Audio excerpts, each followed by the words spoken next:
লয়সন আরেকটা পেয়েছো, দেখি পড়ো। আরেকটা ব্যান্ড পেয়েছো তুমি? হ্যাঁ দেখি, এদিকে এসো।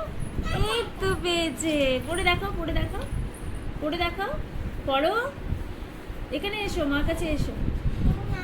হ্যাঁ এসো না বাবা, একটু পড়ো তো দেখি, পড়ো। লয়সন না, তোমার হেয়ার ব্যান্ড পরতে এত ভালো লাগে? কত ভালো লাগে মা, সব ভালো লাগে। পড়ো, হ্যাঁ পড়ো দেখি তো, কি সুন্দর, এত ভালো লাগে। আরও কিনে দেবো। তোমার হেয়ার ব্যান্ডস পরতে না, চোখে লাগবে, চোখে লাগবে, এটা না, মোটাগুলো নাও, এটা দিয়ে দাও, এটা দিয়ে দাও, এটা এটা এটা হার্মফুল আছে, দাও এটা, এটা হ্যাঁ এইভাবে সুন্দর, কি সুন্দর দেখি, কি সুন্দর লাইসনে, কি সুন্দর বাবা। সারাদিন ঘুরে বেড়াচ্ছে, হেয়ার ব্যান্ডস পরে বেড়াচ্ছে, ওর এত ভালো লাগে, সারা দিন পরে।